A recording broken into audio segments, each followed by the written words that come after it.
exchange rate that says Real good, and an unofficial exchange rate which says Real trash, wherein for certain purposes you can go to the government and buy foreign currency on the cheap in order to carry out certain authorised transactions or activities, or of course if you just happen to be sufficiently connected and able to access that rate. And then there's the actual exchange rate, which represents what someone else will actually pay for your local currency. Very roughly, the official rate would be about 40,000 reals for the dollar, the unofficial rate around 500,000 reals for the dollar, while the so-called NEMA rate in the middle, which is the rate at which exporters can sell their foreign currencies for real, sat earlier this year, very approximately around 280,000 reals per dollar. The key point here I would suggest is you don't get too fixated on the official figures. This is an overwhelming state-dominated defence sector where costs don't have to be accurately represented in prices, and where IRGC-linked and other bond yields own a significant chunk of the economy anyway, making actual expenditures and opportunity costs even harder to assess. We can note official budget figures, which suggested that in 2022 the IRGC would get 930 trillion reals and the regular military 339, but just be aware that even all the numbers might not be the numbers. There is one interesting element that we can probably draw from those proportions though, and that is that, at least officially, in balancing its strategic objectives between conventional warfighting and territorial defence on one hand, and the forces responsible for power projection and regime security on the other, the Iranian government seems to be content to invest far more resources in supporting proxy forces, building up foreign power projection, and suppressing dissent at home, even if that means leaving the equipment and capabilities of the regular military to continue to decay.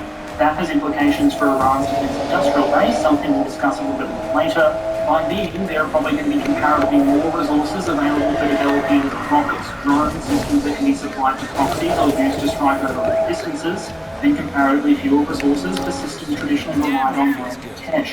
Think manned aircraft, tanks, artillery, infantry fighting vehicles, etc. In terms of investment priorities, this is likely to lead to what Chatham House researchers described as a, quote, unconventional force structure, end quote, where Iran continues to build capabilities in some fields while continuing to decay in others.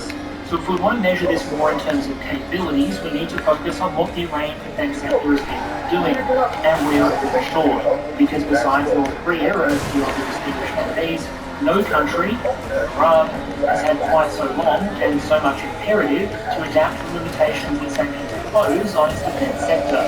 So let's start with a couple of areas where the Iranian defence industrial base has been able to overcome the challenges facing it. The first, as discussed earlier, is that it's built up its ability to maintain sometimes very old foreign equipment that it no longer has access to official support for. The second is that it's gotten very good at duplicating and reverse engineering hardware they already have access to. Now here, trust me, I have to slap a nice disclaimer. Intellectual property theft is bad. None of you should go do intellectual property theft, especially when you're dealing with complex weapon systems. That said, Iran steals a shit ton of IPs. Normally this might be a very bad idea for the country.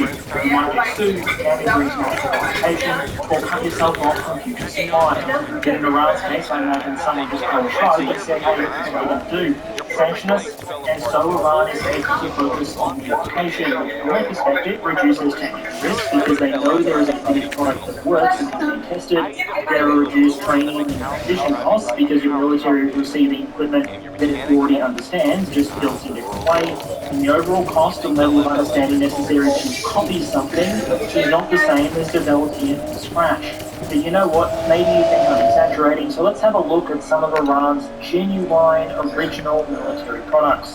With a note that any resemblance to Western military equipment supplied during the age of the Shah is obviously purely coincidental. Here, for example, you have an American